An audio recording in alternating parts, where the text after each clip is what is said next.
மதசார்பற்ற கொள்கையின் செய்தியாக இதோ இந்த இஃப்தார் நிகழ்ச்சி.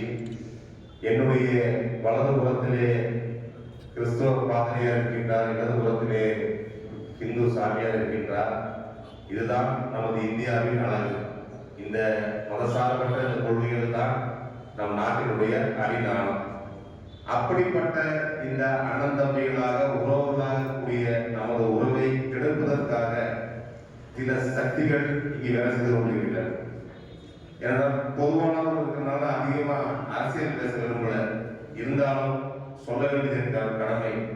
எங்கள் தலைவர் ராகுல் காந்தி கன்னியாகுமரியில இருந்து காஷ்மீர் வரை ஒரே முழக்கத்தோடு நடந்தார். பாரத் ஜோடோ யாத்திராவில் வெறுப்பின் சந்தையில் அன்பின் கரை திறப்போம் என்றார். வெறுப்பின் சந்தையில் அன்பின் கரை திறப்போம் என்றார். அந்த கொள்கையோடு இந்தியா முழுவதும் நடைபெற்று வந்தார். அதை தான் நாங்களும் கோரிக்கொண்டிருக்கின்றோம்.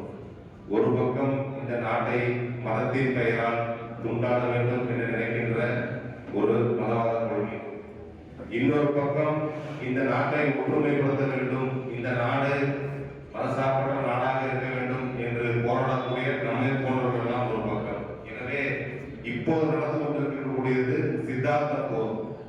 மதசார்பின்மைக்கும் மதசார்பற்ற தன்மைக்கும் உடைய சித்தாந்த போர் நடைபெற்றுக் கொண்டிருக்கின்றது. நமக்கெல்லாம் தெரியும், இன்னும் அடுத்த மாதத்திலே தேர்தல் வர இருக்கின்றது. இந்த தமிழக தேர்தலில் வெற்றி தோல்வியை நிர்ணயிக்கப் போவது சிறுபான்மை மக்கள் வாக்குகள் தான். சிறுபான்மை மக்கள் வாக்கு எந்த பக்கம் முழுமையாக செல்கிறதோ அவர்கள் தான் ஆட்சி அமைக்க முடியும், அவர்தான் முதல்வராக முடியும். எனவே உங்களுக்கு எல்லாம் தெரியும், எப்பொழுதும் சிறுபான்மை வாக்குகள் காங்கிரஸ் திமுக கூட்டணி பக்கமே இருக்கும். அதை எப்படியாவது உடைக்க வேண்டும் என்ற எண்ணத்தோடு ஒரு பக்கம் பாஜகவும் அதிமுக வந்து கொண்டிருக்கிறது, இன்னொரு பக்கம் புதியதாக நடிகர் வந்திருக்கிறார். நாமெல்லாம் ஒன்றே நன்றாக புரிந்து கொள்ள வேண்டும். சிறுபான்மை வாக்குகள் சிந்தாமல் சிதறாமல் ஒரு கூட்டணிக்கு வந்தால் மட்டுமே இங்கு ஒரு நிலையான ஆட்சி அமையும். எனவே இஸ்லாமியர்களாக கிறிஸ்துவர்களாக நமது கடமை என்பது நமது வாக்குகள் சிந்தாமல் சிதறாமல் காங்கிரஸ் திமுக கூட்டணிக்கு நாம் எல்லாம் வாக்களிக்க வேண்டும்.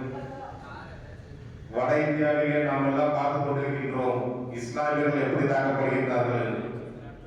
2 மாதங்களுக்கு முன்பு சத்தீஸ்கரில் இருந்த கன்னியாஸ்திரிகள், கிறிஸ்துவ கன்னியாஸ்திரிகள் பொய்யான வழக்கிலே கைது செய்யப்பட்டு 1 வார காலம் சிறையில் இருந்தார்கள்.